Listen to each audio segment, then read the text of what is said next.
irony is that when I had lost all my hair and that everybody was like, wow, you're really sick, that I was probably more spiritually healthy than I had ever been in my life. I was so incredibly tight with God. We both were in our family.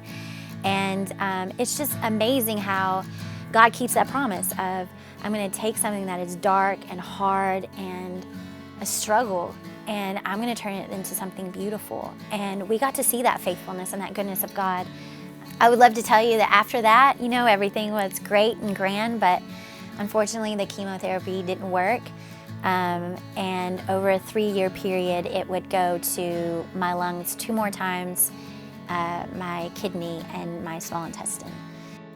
When I went to get the scan, they said, they looked at the picture and they said, we don't know how you walked in here. You should be in incredible pain. My small intestine was 98% blocked, and so they checked me into the hospital that night, and the surgeon came in and said, look, just really straight, like, you may not make it for the next 3 days. You have to have surgery tonight. For Christmas, we had decided we were going to give a trip to the boys. We were going to give them a cruise, and it was going to be a time, kind of a gift to them because they'd been through so much, and we would look forward to it. And I just couldn't imagine going home and saying, okay, so I don't have a lot of time left, and we're going to have to scrape the trip. And so as I prayed on the way home from Houston, you know, God was just really loud and clear, and He said, you know, I want you to go. Like, I've got you, Stacie. And He gave me this vision of like His hand in my small intestine that was just allowing things to pass through, and I wasn't in pain. And I went home and told Brandon, I was like, I think God's telling me to go. And so I called the surgeon and said, you know, I'm gonna wait, I'm gonna go on the trip. And he was not happy. I mean, he was like, you're crazy.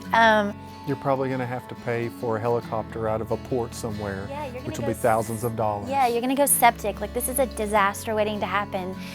And I had to decide at that moment, you know, I was gonna step out into faith. I was gonna listen to that voice that I could hear so clearly. And so we did, we stepped out in faith, and we went on the trip, and we had an amazing time. We had these amazing memories that we can always cherish. And 2 days later, I walked into MD Anderson. I was like, okay, you can cut me open now. And the surgery went pretty well, but they said, you know, we're gonna scan you in two or 3 weeks, and you just need to be prepared that it's gonna be everywhere. Like, we've never had a sarcoma patient where it was spreading like this and it just stopped. And so you just kind of need to get your things in order, write your letters. About that time is when the church contacted us, and they asked if we would come up, and the leadership team of the church took us into the conference room and prayed over us, put their hands on us, prayed over us, and anointed us with oil, which we felt was a wonderful experience, a very faithful experience. And a couple of weeks later, I went back to get scanned, and there wasn't a drop of cancer there. And the doctors were shocked. They like, this doesn't medically make sense. And I've been free from cancer for 2 years now. And every 3 months when I go to the office and it's clear, they're like, you do realize, like, you're a walking miracle, right? Like, this has to be a God thing. It's not us. And I'm like, I know. I know that during this whole journey, I had one prayer, which was, let me see my kids grow up. Like, if I can just stick around long enough to see my kids grow up, like, I'll be okay. Like, just let me do that, God, you know? And then something happened with the small intestine. After the small intestine, and they said, you know, you don't have a lot of time left. I finally cut the strings of what was kind of keeping me here.